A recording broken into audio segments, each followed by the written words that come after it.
लेकिन अगर मैं ये एंगल थोड़ा सा चेंज कर दूं तो फिर मैं देखता हूं कि ये लाइट पानी में से हवा में जाने की बजाय पानी के अंदर ट्रैप हो गई है।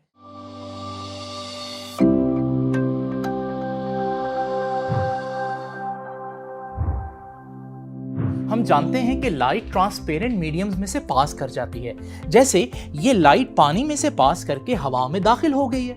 लेकिन अगर मैं ये एंगल थोड़ा सा चेंज कर दूं तो फिर मैं देखता हूं कि ये लाइट पानी में से हवा में जाने की बजाय पानी के अंदर ट्रैप हो गई है। लेकिन ऐसे कैसे हो सकता है, ये जानने के लिए हमें देखना होगा कि टोटल इंटरनल रिफ्लेक्शन क्या होती है। हम जानते हैं कि in a transparent medium light travels in a straight path, लेकिन अगर लाइट एक मीडियम से दूसरे मीडियम में जैसे पानी से हवा में दाखिल हो तो हम देखते हैं कि लाइट अपने स्ट्रेट पाथ से डेविएट कर जाती है और ये बेंडिंग ऑफ लाइट रिफ्रैक्शन कहलाती है।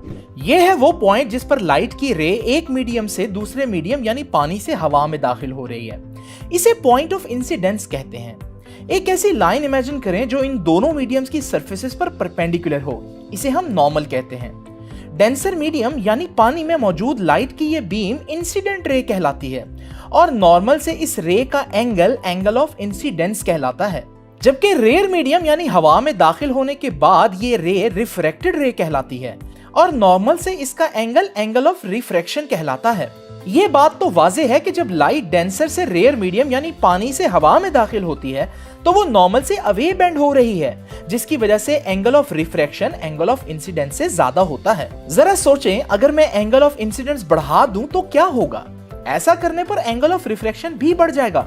इंसिडेंस एंगल बढ़ाते बढ़ाते एक वक्त आएगा जब लाइट की ये रे मीडियम की सरफेस के पैरेलल हो जाएगी, मतलब इसका एंगल ऑफ रिफ्रैक्शन 90 डिग्री हो चुका होगा। ऐसी सूरत में एंगल ऑफ इंसिडेंस को हम क्रिटिकल एंगल कहते हैं। लेकिन इंटरेस्टिंग बात तब होती है जब मैं angle of incidence critical angle से भी ज्यादा कर दूंगा। ऐसी सूरत में लाइट दूसरे मीडियम में एंटर होने की बजाय पहले मीडियम में वापस रिफ्लेक्ट हो रही है और इसे ही हम टोटल इंटरनल रिफ्लेक्शन कहते हैं।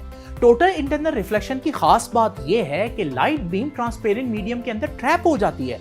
फिर वो ट्रांसपेरेंट मीडियम अगर बेंड भी हो जाए तो क्योंकि लाइट उसके अंदर ट्रैप हो गई है तो वो उसके अंदर ही रहेगी और साथ साथ बेंड होती जाएगी।